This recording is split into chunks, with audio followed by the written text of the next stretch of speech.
in the resources section of this lecture. So you just need to click on the View Resources button, which is above the upper right corner of this video.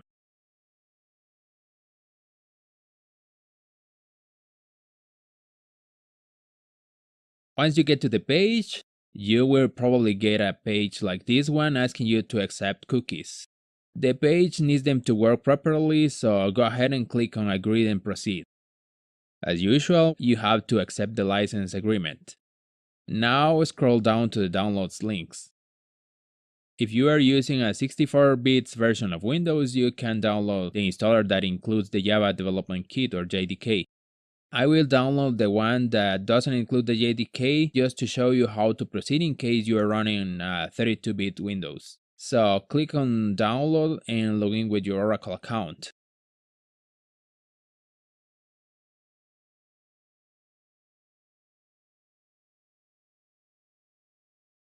And click on Save to start the download.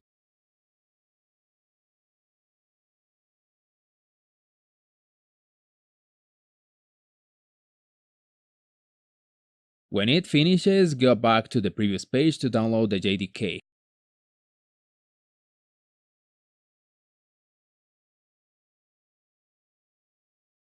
Again, you need to accept the license and click on the appropriate download link depending on your operating system.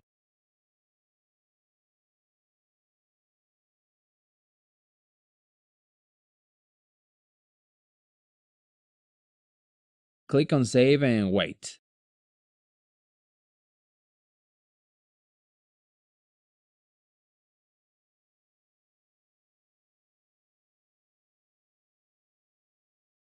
Now, the first thing you need to install is the JDK, so go ahead and run the installer.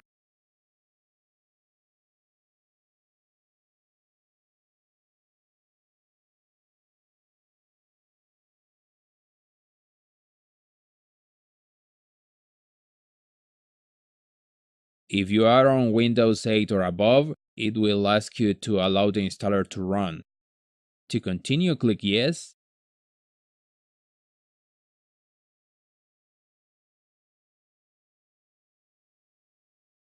And then click Next. And Next. And wait for the installation to complete. This can take a couple of minutes or less depending on your computer speed.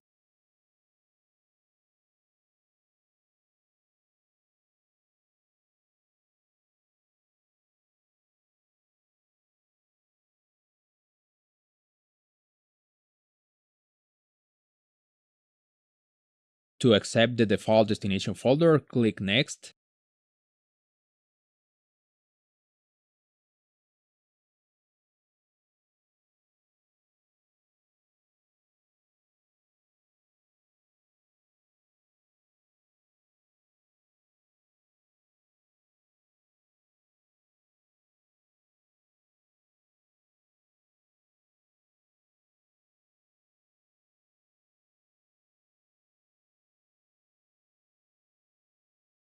And at the end, click Close.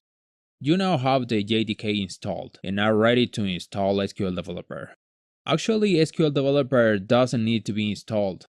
You just need to extract the zip file you downloaded, so go ahead and do it.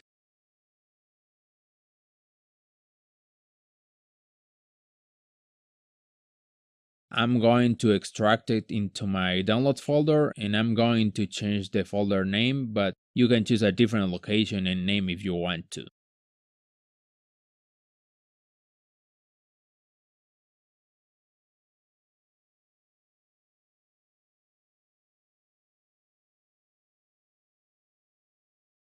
When the extraction finishes, I will recommend to create a shortcut to the application so that you can run it from the desktop. So double click on the folder that was created and create the shortcut.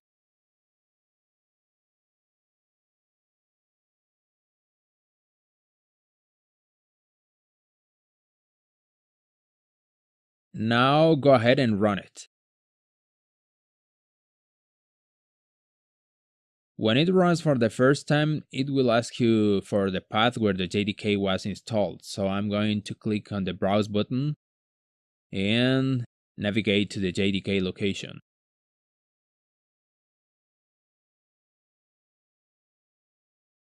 I need to specify the root folder for the JDK. So I'm going to click on Select Folder here, and then click on OK.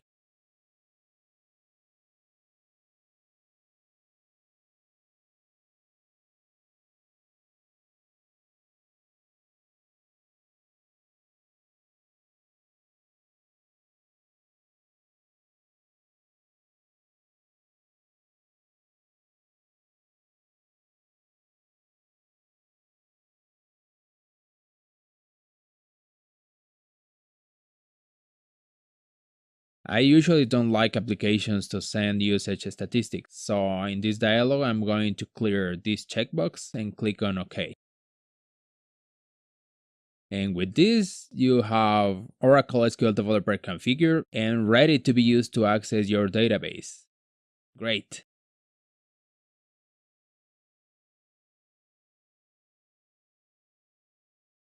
So the first tip I'm going to show you is useful if you want or need to change the language of the user interface. In my case, it is currently in Spanish, as you can see here. Even though Spanish is my first language, I usually like to have programs installed in English because it is usually easier to find help and documentation for the English versions. People might try to help you by saying, go to this option, click on that button, or change this setting. But if you have the program in other language, things can get complicated at times. So I want SQL Developer in English.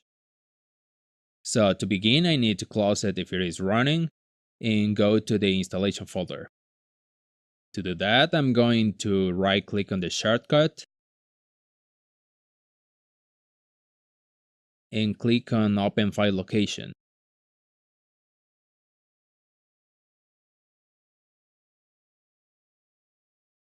Once there, I'm going to open the SQL Developer folder and then the bin folder. Here, there's a file called sqldeveloper.conf, which is the one I need to edit to change the language. I'm going to use Sublime Text to edit it, but you can use any other text editor, such as Notepad, for example. To change the language, I need to add a new setting here. There's not a specific place to put this new setting, so I'm going to put it here almost at the beginning. I will put a comment here to help me remember what it is for in case I open the file again in the future. And now I'm going to add the new setting. We need to use the add VM option command to pass the parameter to the Java virtual machine when it starts the application. So I'm going to copy it from here. And the parameter we need to add is user.language, and I will set it to EN for English. And that's it. I can now save the file and open SQL Developer again.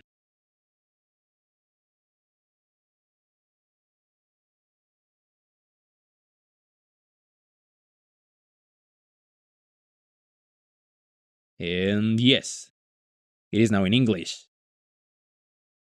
In this lecture, I'm going to show you how to create database connections. So to create a new connection, right-click on Connections, which is here in this panel to the left, and select New Connection.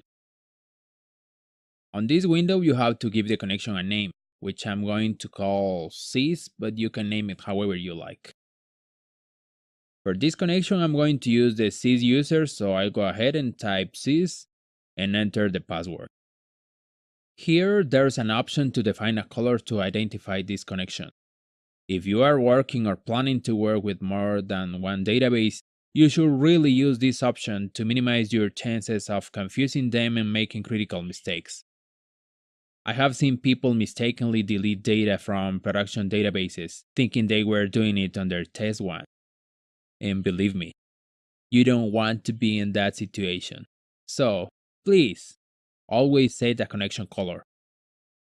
Now, because I'm using the sys account, here in the role list, I'm going to select sysdba, but if you are using a normal user, you don't need to change it. If you are running your Oracle database on your local computer, you can leave localhost as the hostname. Otherwise, you need to write the name or the IP address of the machine where the database is running. 1521 is the default port of the Oracle listener, so most of the times you won't need to change that. And XE is the default instance name for the Express Edition. So if you're not working with an Express Edition instance, you will need to change the system identifier or SID. Now you can go ahead and click on the test button. If everything is correct, the test will succeed and you can now save the connection. If you get any error, just review your settings and try again. If you still have problems, don't panic. I'm here to help you. Just pass your problem to the course discussion forum and I will do my best to help you out. Once the connection is created, you can confirm it is okay by double-clicking on it. If everything is correct, you will get no errors and the SQL worksheet will open ready to accept SQL commands. See this red frame here? That is the color I set for my connection. If I move to this one, it changes to blue, so I immediately know what connection I'm working with. And that's very useful.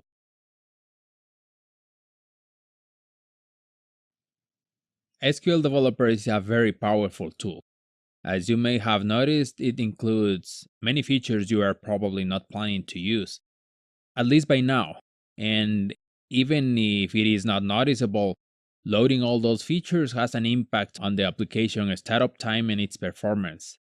So my recommendation is that if you don't use them, you should disable them. And I'm going to show you how easy that is.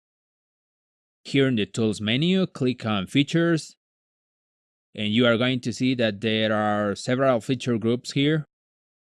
So what you have to do is expand these groups to see which features you think you don't need. So I'm going to expand Database, which includes a lot of features. By now, I don't need Data Miner, OLAP. I'm not using Application Express, so I don't need this one. I can disable Change Management and Database Card 2. Let's see what else. RESTful, Spatial, Unit Test, and XML Schema. Here in Database Migrations, there's a lot of options. But I'm not working on any migrations, so I can disable the whole group. Let's see what else.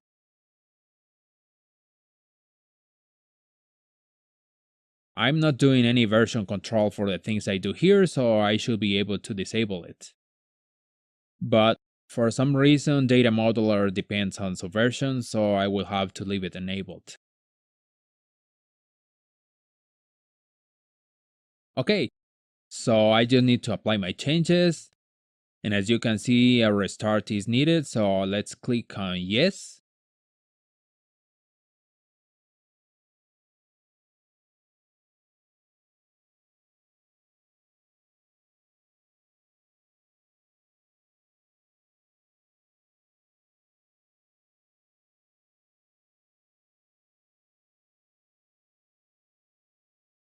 And as you can see, now the Tools menu doesn't include things I don't need. Now it's your turn. If you didn't do it with me, pause the course now and go disable anything you don't need before moving to the next tip. Yes, I really mean it. In general, if you care about performance and security, disabling things you don't need is usually considered to be a good practice. Okay, see you in the next tip.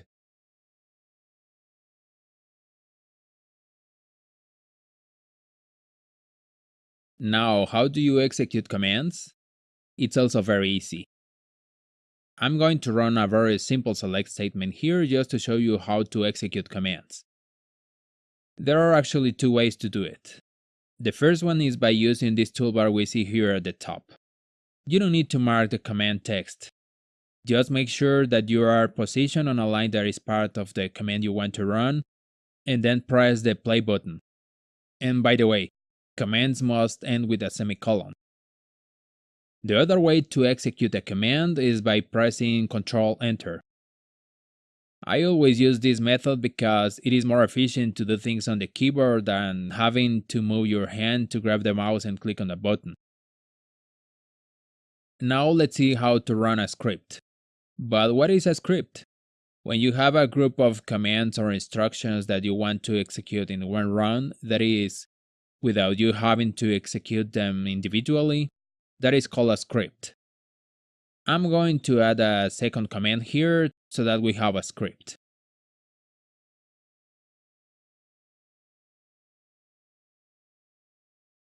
Okay, so to run a script you have in the editor, there are two ways also. The first one is by using the toolbar.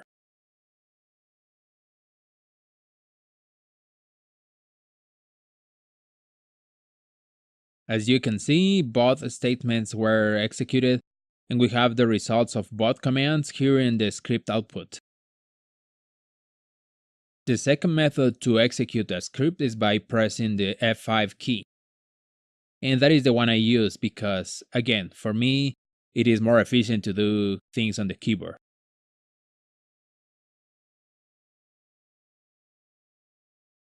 And if you don't have your script in the editor, but it is an external file, you can reference it by using the @ sign followed by the path and name of the file. And then you can either use the toolbar or the F5 key to actually run it. Okay, that's it. See you in the next tip.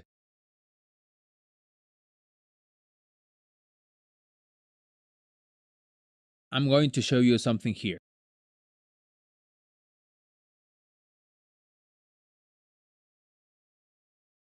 I'm going to run this command. Oops, something didn't go well. As you can see, the error message gives me some information to help me identify the problem, which includes the line and column numbers. Since I only ran this command, I know the problem must be somewhere here, but if I run the whole script, it is no longer that easy.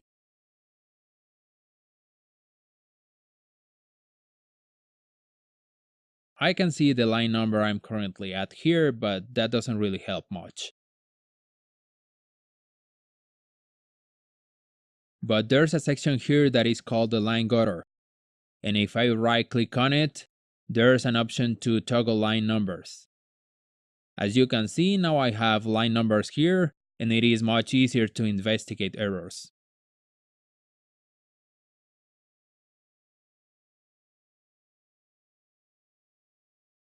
Now, there's another useful thing about the line gutter. Let's say I want to copy this command here, so I'm going to select it. Sorry, I left the S out. It's not easy for me to do it quickly with the mouse, and that is why I tend to prefer the keyboard, as I have said many times. But if for any reason I want to use the mouse, I can actually use the line gutter to select complete lines of text more easily. I just need to click and drag. Click and drag. It's so easy. This is another setting of the line gutter, but it is enabled by default, so you don't need to do anything besides knowing it exists. Go ahead, try it.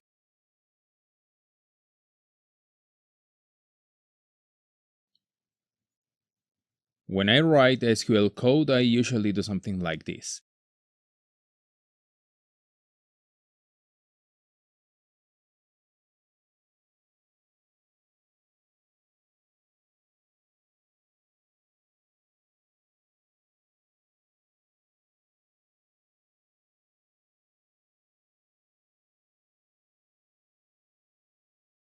I mean, I put the select in one line, the from in another line, and so on. Usually, I even use tabs to indent the where clause when I have more than one condition. But sometimes I'm just lazy and don't care about those things and just write everything in the same line.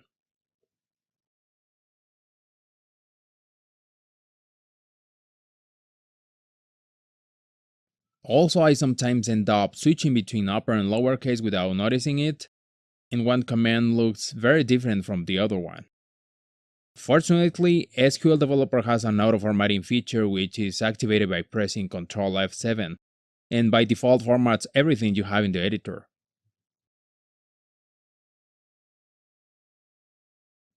As you can see now, my two commands look more similar. All of the keywords are now in uppercase and both commands are just one line. But this format is not really what I want, so let's see what we can do about it. I'm going to go to Preferences, Database, SQL Formatter, and Oracle Formatting. By default, you are probably going to have the All Preferences profile selected, but you can change it to SQL, so let's see how it works. If I press Ctrl F7 again, now things look different. Keywords are still in uppercase, and now I have the commands separated in several lines each. Let me undo this just to show you something. I'm going to add a new line here and format again.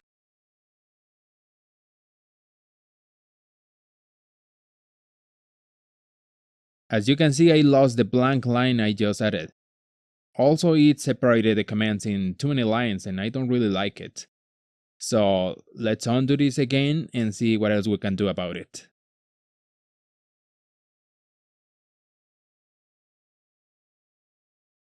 Well, we can edit the profile we're using, and there are actually a lot of things we can customize about it.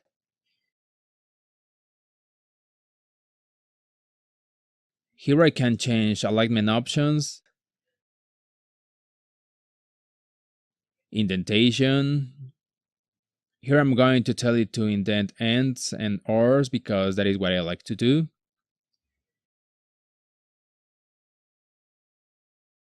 Here in line breaks, I'm going to clear this one.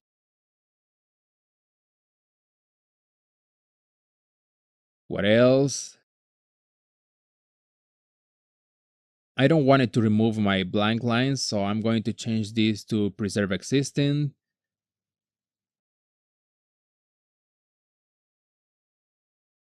I don't want to change anything about case line breaks. And I wanted to make sure there's always one white space around operators and one space after commas. And I like keywords in uppercase, so I'm not going to change anything else. So I'm going to click on OK and see how it works.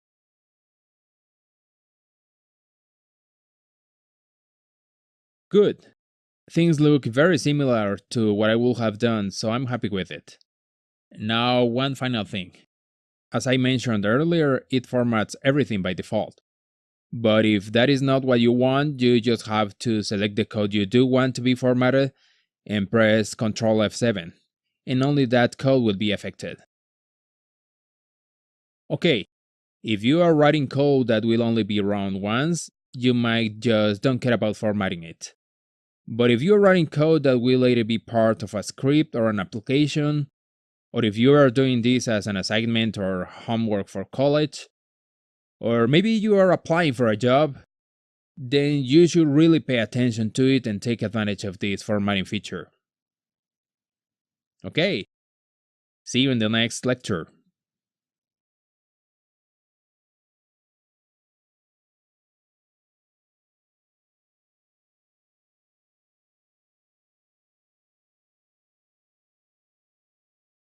Check this out.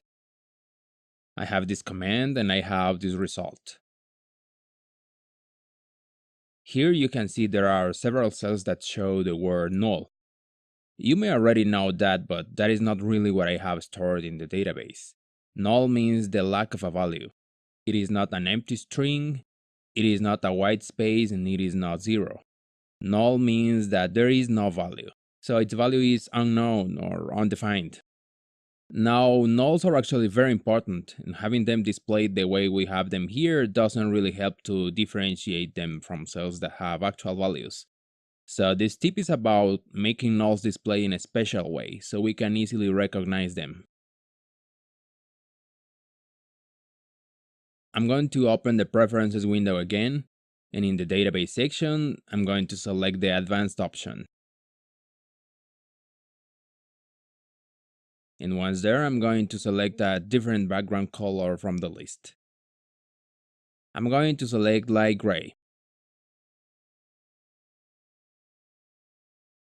And now, as you can see, it is much easier to identify nulls at first sight. We don't even need to read or pay much attention. And it was pretty easy, right? Okay, now it's your turn. Pause the course again and do it. Yes, just do it. Thank you.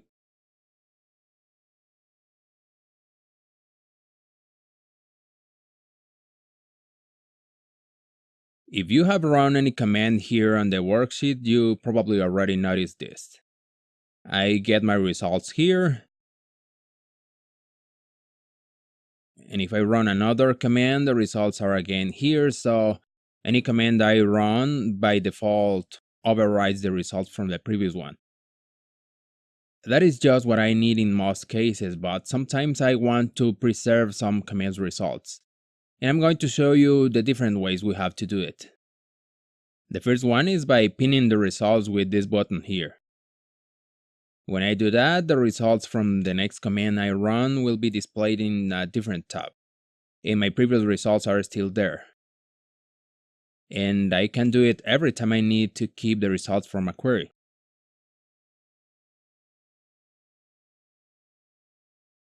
The only downside is that they are called query result with a number, which doesn't help much to remember what they are.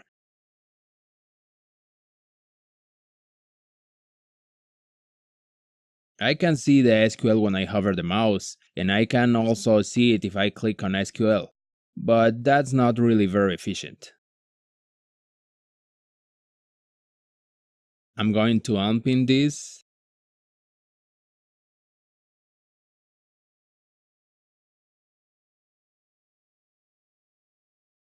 and as you can see, they are gone now. And I want to keep this one now, but this time, instead of pinning it like before, I'm going to right click on the tab title and rename it.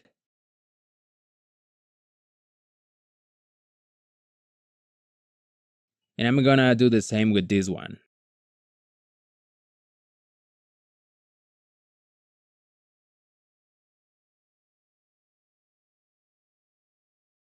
I still have my results here, but now I know exactly what they are just by looking at the tab name. As you can see, they got pinned, but I did it in a different way. Now let's see a third method to keep the results of our queries. This time I'm going to go to Tools, Preferences, Database, and Worksheet.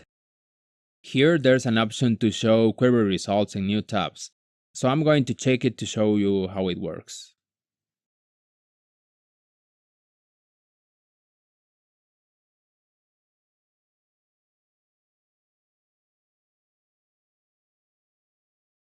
When this option is on, every command result will be automatically pinned. So every time you run a query, a new result tab will be created, even if you are running the same command several times. This obviously will use more resources from your machine, and you can end up with dozens of tabs here, which you're probably going to want to close at some point. I personally don't like this option and never use it, but I know several people that do like it, so you might want to give it a try and see if you find it nice or useful. Alright, see you in the next lecture.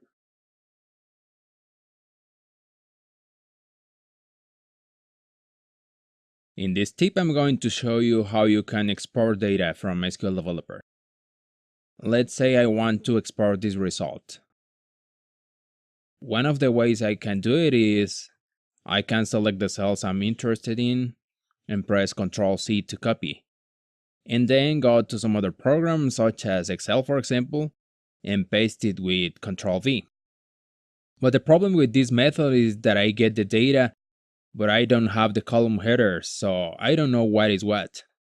But there's an easy fix to that which many people don't know. And it is that if instead of Ctrl C, you press Ctrl Shift C, you get the data and the column headers. You can also export this data by right-clicking anywhere here on the results, and then selecting the export option. This will make the export wizard appear, and it will let you change some settings that define how the export will be performed. In this example, I'm going to use the insert format, and I'm going to change the path where my export file will be created. For this example, I'm going to put it on my desktop. I'm going to proceed to the summary and finish. So let's see what we got.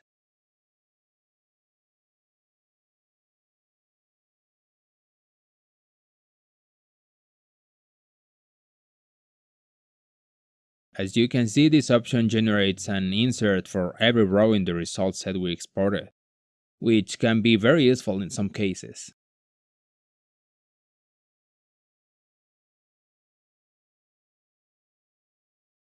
Now let's try some other format, PDF for example. There are some optional things I could define here, but I'm only going to change the path again.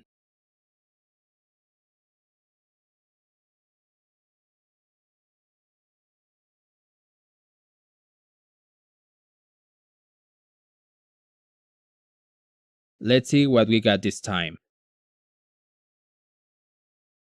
Pretty nice.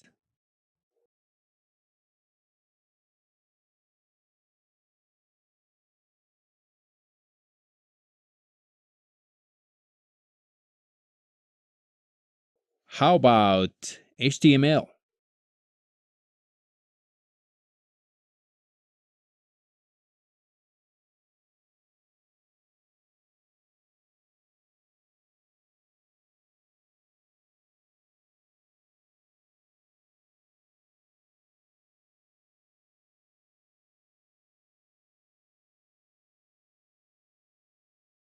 Look at this.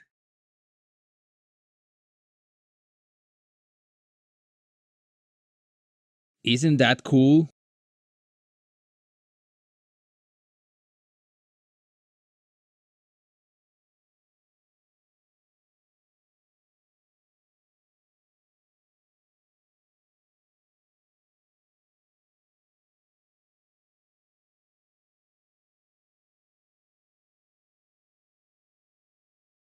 As you can see, there are several other options.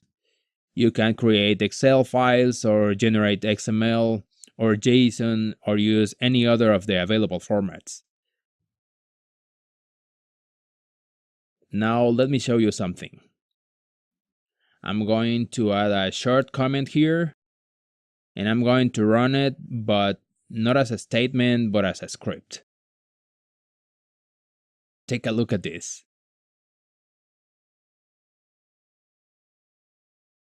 Now I'm gonna change this to insert, for example. As you can see, I can tell it the format in which I want my results just by adding a simple comment.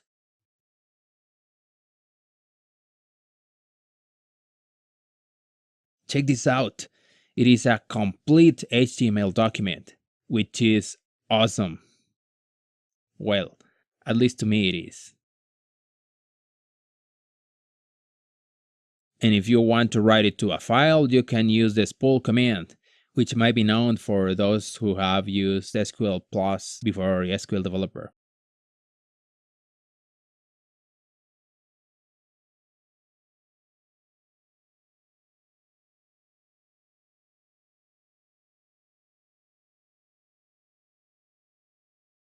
So what export formats can you use here? Well, pretty much any format you can generate from the wizard, except Excel and PDF. And if you want to export a table, Just look for it here in the Connections panel, right-click on it, and select the Export option.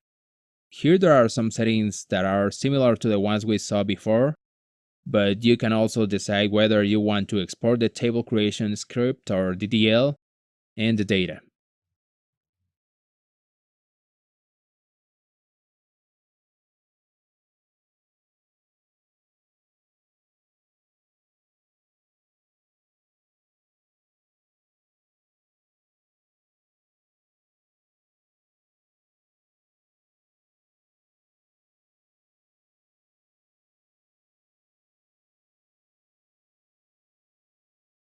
So as you see, exporting data with SQL Developer is very easy, and there are several ways to do it, which is great. In this lecture, I'm going to talk about a feature of the SQL editor that is called code templates.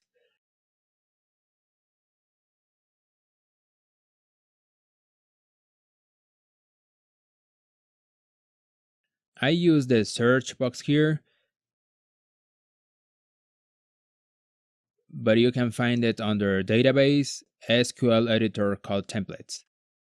It works by letting you type what you have here and expanding it into what you have here. So for example, if I type this double I, it will be expanded into this insert statement we see here. Let me show you. I type the template ID, which in this case is II, and then I press Ctrl Spacebar. Let's try another one.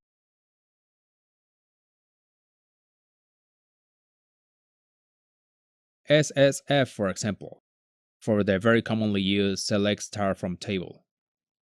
So SSF, Control Spacebar, and now I can write the real table name. But let's see if we can make it better. As you can see, there are a couple of templates that have brackets here. I'm going to create a new template to show you how brackets are used. I'm going to use SSFW as the ID, and it will be expanded into select star from table where conditions. So when I use this, I will get this code. Okay, let's try it.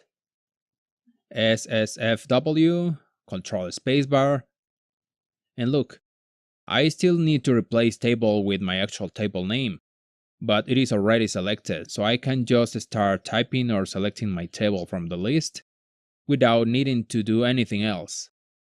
And then I just press the tab key and it jumps directly to the placeholder for my conditions. And again, I can start typing right away. Let's see another example. I'm going to create another template called SSFR, which will be similar to the previous one. But now I'm going to use a specific condition on the raw num pseudocolumn with a placeholder for the actual value.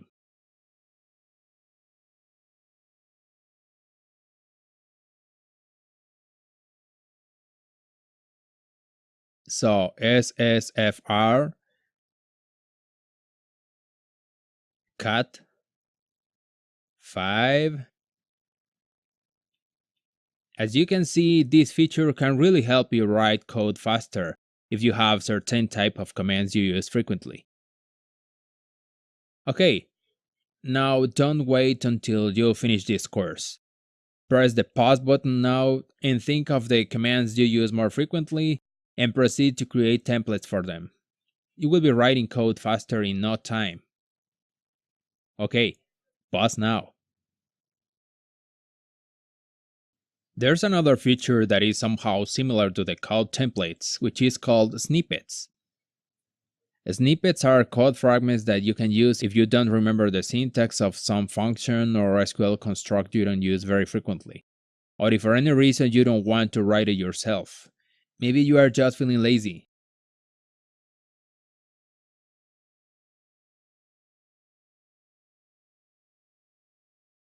There are several groups or categories, each one with many snippets in it to choose from.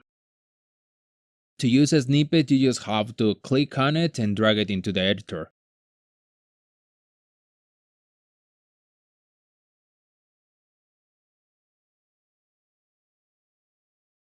For example, if you don't remember how to code a dense rank, you can simply drag it into the editor and you will get an example you can use to build your query. There are lots of different snippets.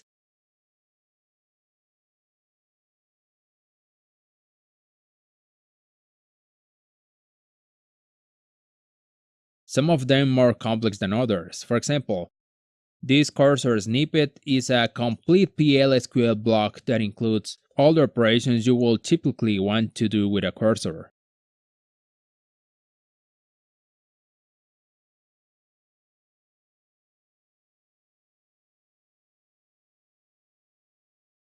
As you can see, snippets have tooltips that will help you understand what they are.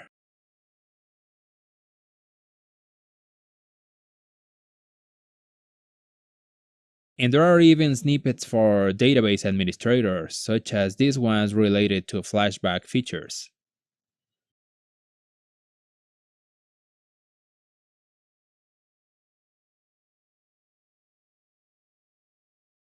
And you can also create your own snippets.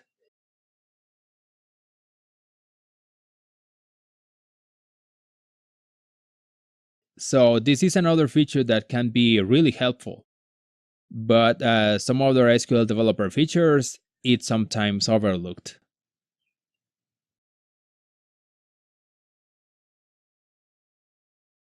Okay, you should go check out snippets now. See you in the next lecture. In this tip, I'm going to show you how you can generate relational diagrams from your tables in SQL Developer. This is a pretty cool feature if you ask me. The first way to do it is by opening the table details window for the table which you want to diagram. So I'm going to open the details window for my employees table. I click on connection, then I select tables, and then click on the desired table. Another way to get here is by clicking on the table name here in the worksheet while pressing the Control key. See? When I press Control, the table name becomes a link. Okay, I have a lot of information here, which includes the definition of the columns, the data, and a lot of other things which you can check if you are interested. But in this case, I'm interested in this tab here that says Model. So I'm going to click on it. And there it is. A relational diagram that includes the table I selected and all other tables that have a direct relationship with the one I selected. That is, tables that have a foreign key that references this table, or tables which are referenced by a foreign key in this table. And if I want to include another table that is not directly related to the one you selected, but is related to one of the tables in the diagram, you can right-click on the table and select Show Parent and Child Tables. In this case, the location table was added because the departments table has a foreign key that references the location table. Pretty cool, huh? And there is another way to generate relational diagrams in SQL Developer. You may already know this, but there is a separate tool that is called SQL Developer Data Modeler, which was specifically designed to simplify modeling tasks. But what many people don't know is that Data Modeler is actually included in SQL Developer as an extension. So you can use Data Modeler features from SQL Developer. So if you want to build a diagram that includes tables that are not related to each other, or want to be able to export your diagram as an image file or PDF, you can use Data Modeler this way. Click on the View menu, then select Data Modeler, and then Browser. This will open this section here. Now we expand this design and right-click on Relational Models, and then click on New Relational Model. And now, from the tables list, you can select all the tables you want to include and drag them into the diagram.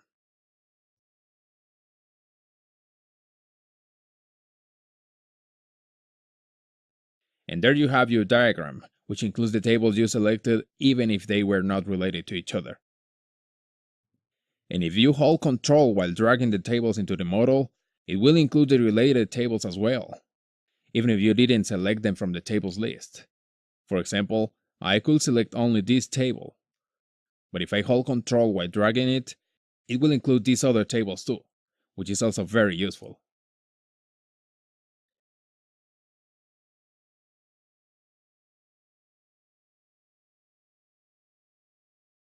And now you can go to File, Data Modeler, Print Diagram, and print to an image file or to a PDF.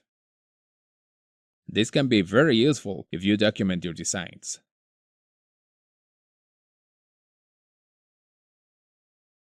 And there is another way. I can also go to File, Data Modeler, Import, Data Dictionary. Here I just want to select the connection I want to use. Then here I select the schema I want to diagram. And here I select the tables I want to include. So I'm going to select them all and finish. I'm going to close this log view. And there it is, a relational diagram of my whole schema. So is this feature cool or not? I know. See you in the next tip. In this lesson I talk about two features that are actually unrelated, but I decided to put them together because they are very short. The first one is the navigation filter. When you connect to a database, by default you will see all these types of objects here, and that makes sometimes difficult to find what you are looking for. For example, if I'm looking for a type, first I need to find the types node here, among all of these nodes. But if you don't use all of these types of objects, and you know you don't really need to see them here, you can make SQL Developer show you only the ones you use. To do that, you need to go to Preferences,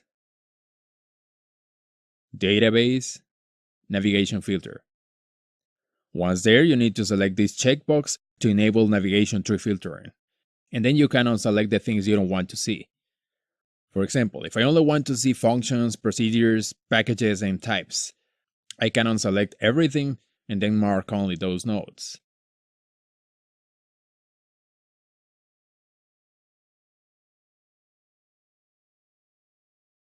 Once you press OK, you will see a reduced tree here. It will usually refresh automatically to reflect the changes, but in case that doesn't happen, you just press this refresh button here. I like it, do you? And the second thing I wanted to show you in this lesson is this results grid. As you can see, this doesn't look like the default grid. It has different colors for the rows, which can make the results easier to read, especially when you have results set with many columns. To get your results like this, you just need to go to Preferences, Database, Worksheet, and here select this option that says Grid in Checkerboard or Zebra Pattern. And that's it. If you like it, go ahead and change it right away. See you in the next lesson.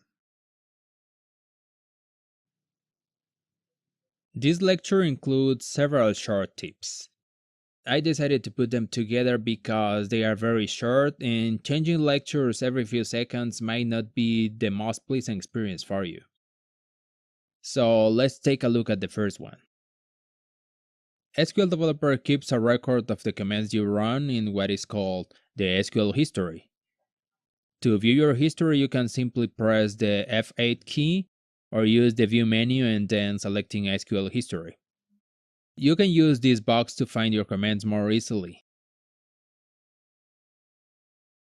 And once you have found the command you want, you can use this button to append it to the editor, or you can use this one to replace what you have there. I find this feature very useful and I use it a lot.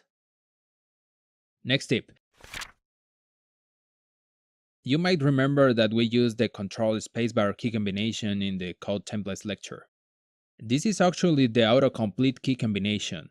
So besides using it to call code templates, you can use it to autocomplete table and column names when writing SQL code.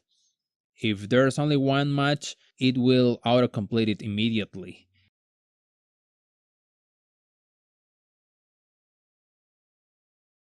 And if there is more than one, it will display a list of the available options as you see here.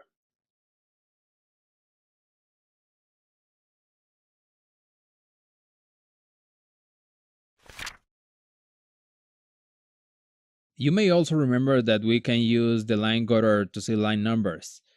But even if you have not set it to display line numbers, you can go to a specific line by pressing Ctrl G. This can be particularly useful when you are working with a very large script or have your editor full with lots of commands you have been running during your current session. Okay, next tip. You probably know that you can use the describe command to see the structure of a database object. For example, if I need to see the names and types of some tables columns to write a query, I can describe it, and I get the results here in the script output. But I can also press Shift F4 while I'm on the object name in the editor, and I get a floating window with much more information about it.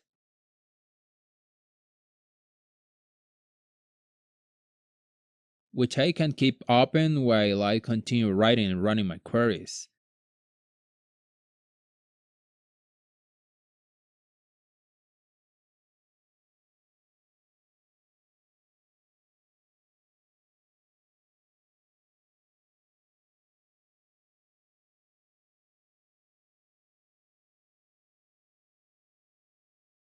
If I use it with a procedure or function, I immediately get its code in a new editor window, which is really great.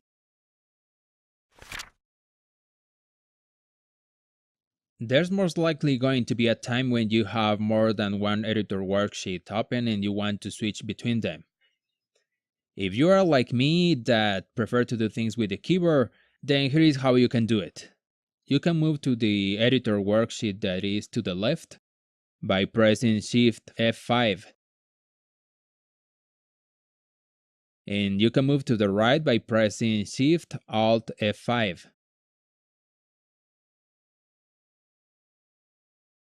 And you can move to the last worksheet you were at by pressing Ctrl Tab Tab. That is Ctrl Tab, and then without releasing Control, Tab again. Actually, if you press Ctrl Tab Tab and don't release the Control key, you get a list of the different program sections or tabs you have open, and you can continue hitting Tab until you get to the one you want to focus on.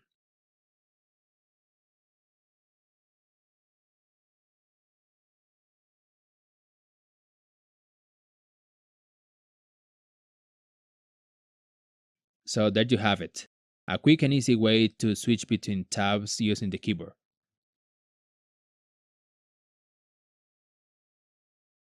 The first tip in this lesson helps you change text to uppercase, lowercase, or any cap very easily. You just have to press Ctrl plus Shift plus single quote, and it will toggle between uppercase, lowercase, and init cap. This can be useful because the code formatter is currently not very flexible regarding case change. There is a preference for the completion inside that offers some additional options, but if you activate it, it will change the case automatically, whereas this option lets you change it on demand. Next tip. This is a keyword shortcut that I use very frequently, and I really mean very frequently. This tip helps you comment and uncomment lines of code very easily. You just have to press Ctrl and slash at the same time, and it will comment the current line of code, or will uncomment it if it is currently commented. And after that, it will move to the next line. For example, I sometimes want to test different versions of a query, and I have something like this. So if I want to test the second where clause, I just need to do this.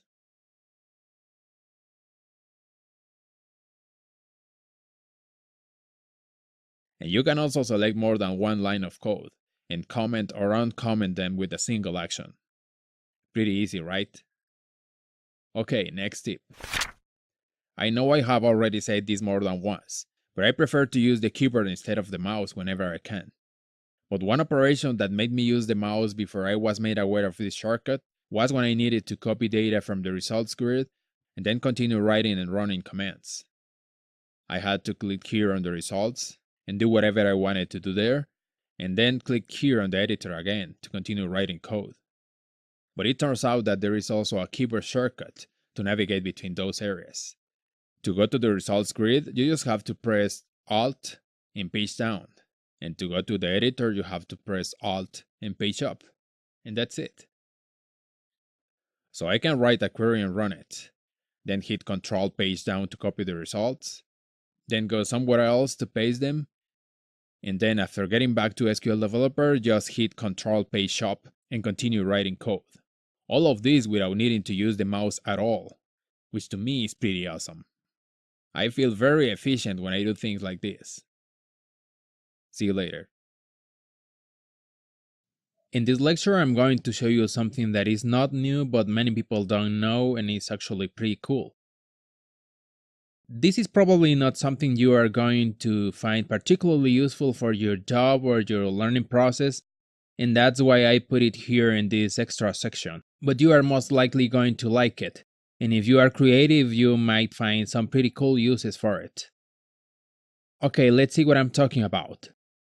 I'm going to use a very simple query for this example.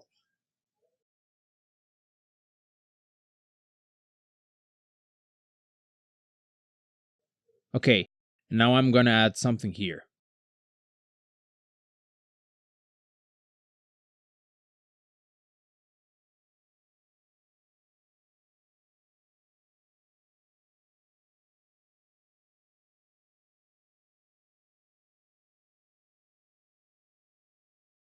Check this out. Now let me change something.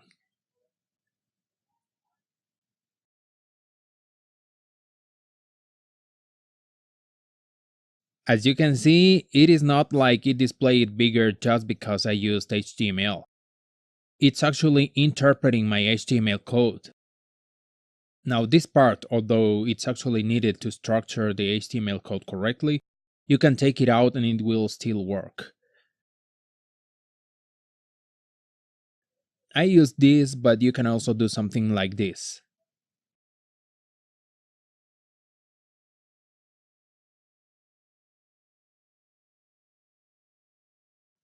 And this.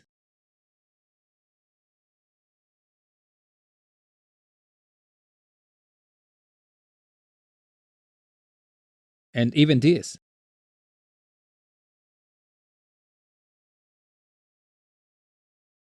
So you can change the face, the size, the color.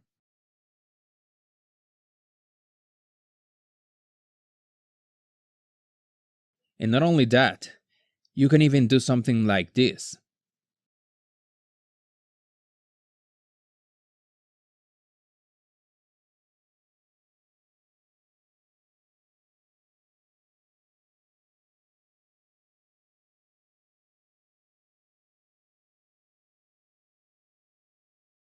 Can you believe it? And this is an actual image from the web.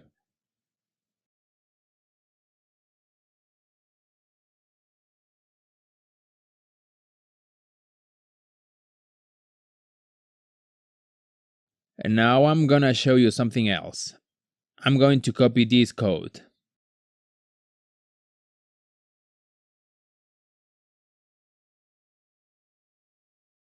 Here I'm going to add a new template. I'm gonna call it blue, and I'm gonna use this code.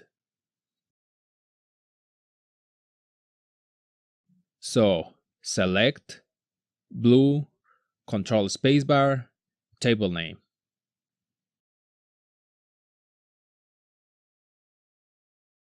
It was a little easier, right? Let's see how we can make it better.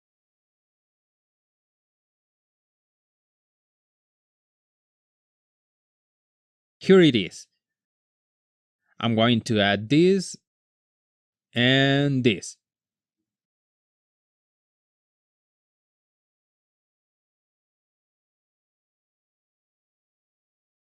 So select,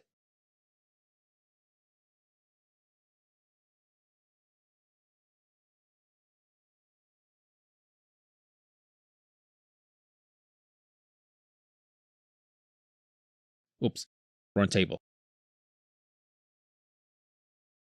Okay, but it's still not very generic.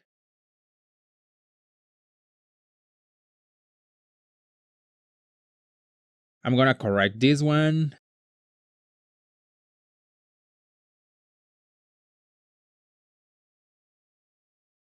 And I'm gonna add another new template. And I'm gonna call it color. And this one is not going to have a fixed color.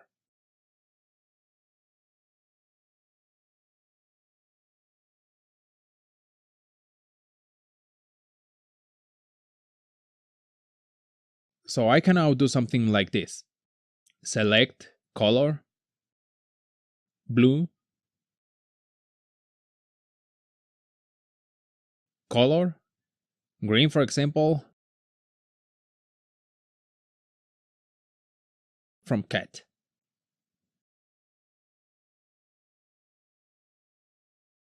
That's a little better, isn't it? Now, templates are usually used for things you do frequently, which is probably not going to be the case with HTML.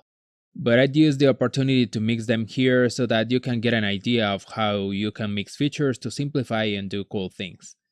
What else can we do with HTML? I'm gonna use it to change how nulls are displayed.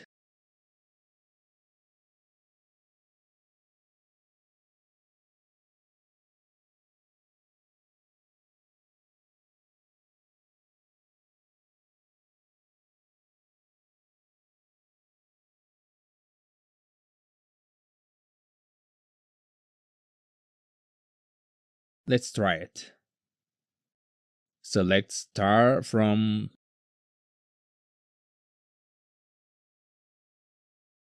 No, not call tables, but all tables. So as you can see, you are not limited to using HTML only in your code. It can actually be used in some of SQL Developer settings too. And that's it. Now you know you can use HTML code in SQL Developer. So what do you think of this? Do me a favor. Please share your thoughts in the discussion section.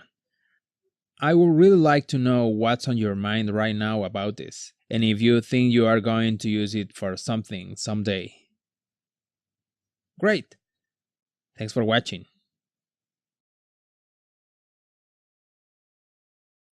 Hey, welcome back. Here is something new for this extra section. In this lesson, I will show you how you can display gauges in the results of your queries. This can be very useful because gauges give you a visual or graphical representation of the values, instead of just a number. This is how they look like. Pretty nice, don't you think? Now let's see how they are built. This part here is what builds the gauge. These two keywords are always the same. They are what tells SQL Developer that we want a gauge. Then the first value here, which in this case is this number 1, is the minimum value that can be represented in the gauge. Then the second value is the maximum value, which in this case is 25,000. Then it comes the low threshold, which in this case is 2,500. The low threshold is this colored area you see here at the left side of the gauge, and it can be useful to see which rows have a value below a predefined limit or threshold. Then it comes the high threshold, which in this case is 15,000 and works in a similar way than the low threshold, but in this case to see values that are over a predefined limit. The high threshold is this red area you see here to the right. And finally, you must provide the column or expression that provides the actual values for the gauges. In this case, I am concatenating the salary, because that is the value I want to display. So, to summarize, to build the gauge, you need the minimum, maximum, low threshold, high threshold, and finally the actual value, which is represented by the black bar you see here in the middle of the gauge.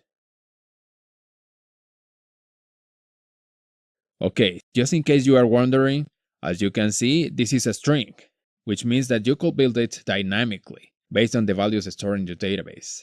So you don't need to hard code these values if you don't want to. I'm not going to show you that here because that will be done using SQL functions, and SQL is out of the scope of this course. My goal here was only to show you that SQL Developer can display these beautiful gauges as part of the results of your queries. The syntax and the necessary parameters to build the gauges might not be very easy to memorize, so if you like them, you should consider creating a code snippet or a template to help remember the syntax in the future. Okay, that's it for this lesson. See you later.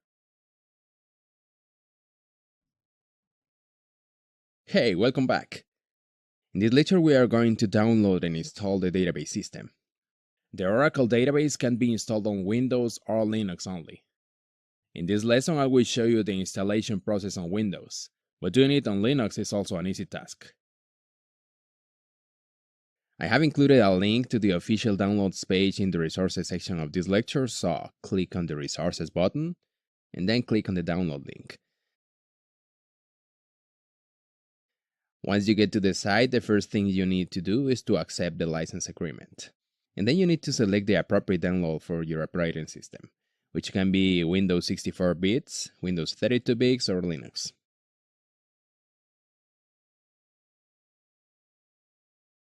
Then on the download page, if you already have an Oracle account, just enter your email and password and click on this red button.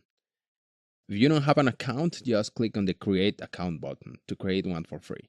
You just need to fill in the requested details, which will take you just a few minutes.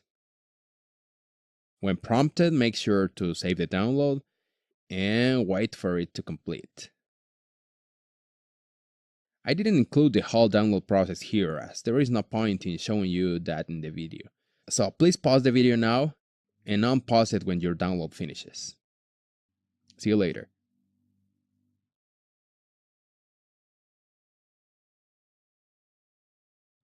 Okay, now that the download has finished, go to your downloads folder .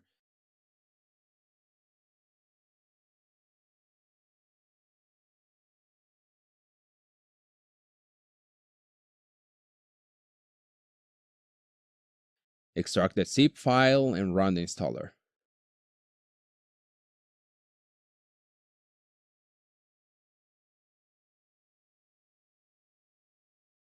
I have accelerated the process here to save some time, but in reality this process can take several minutes.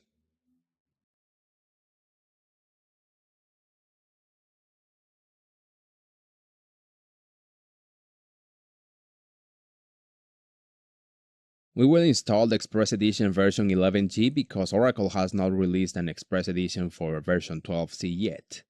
And I think the Express Edition is ideal for learning because it is lightweight. I mean, it doesn't require a lot of resources to run. And the Express Edition is free to use, even for commercial purposes.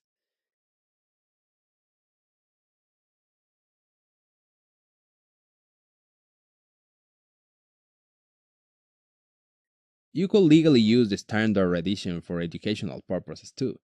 And Oracle has made available a virtual machine with the standard edition instance already installed and configured. But to make the virtual machine run smoothly, you need to assign a lot of RAM to it.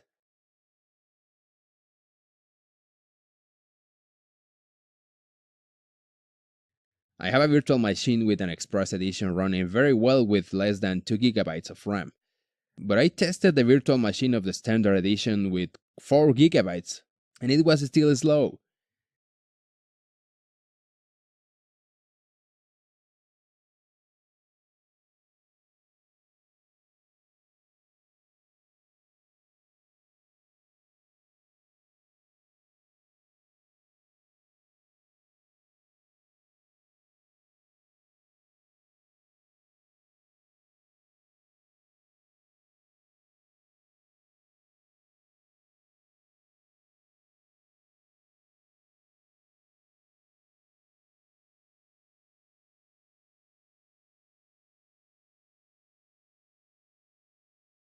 Okay, when prompted, accept the license and confirm the destination folder.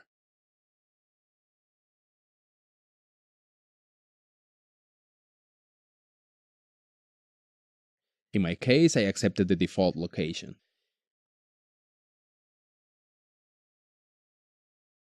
Here you need to define a password for the sys and system accounts. You will need this password to create other user accounts, grant privileges, and so on, so make sure to choose one that you won't forget. Or better yet, write it down now. Yes, I know. Writing passwords is usually not something you should do, but this time I do recommend it because you will be using this database for learning purposes only, and you won't be storing any important information in it. You won't believe the number of times I've seen this question asked on internet forums. I don't remember the password of my database. How do I reset it? So this is what you are going to do. Open your email and send yourself an email with this text. This is the password for the sys account on my test Oracle database. And write your password there. Okay, after entering and confirming your password, click Next and Install, and wait for the installer to finish. Again, I accelerated the process here, but it can take several minutes on your computer. You should be very happy that you are learning SQL with an Oracle database, because in my opinion, Oracle is definitely the best relational database available today. It can handle big amounts of information very efficiently. And regarding SQL, it includes a lot of features and functions that allow you to do wonderful things with your data. I really enjoy working with Oracle SQL, and I think you will too. I really do.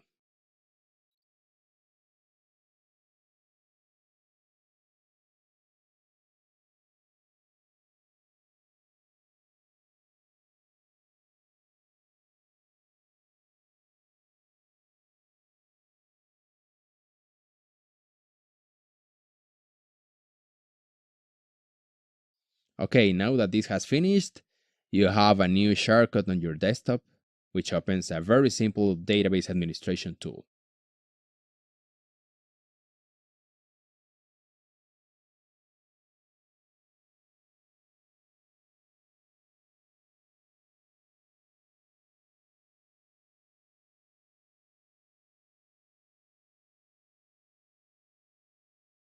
To log in, you can use the sys account.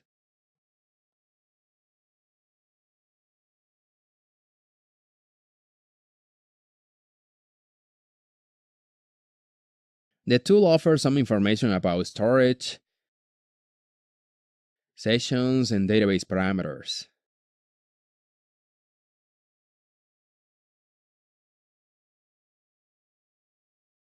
Take a look at the site if you want to, but this is probably the last time you will see it as part of these course activities, because from now on you will be focusing on the development side of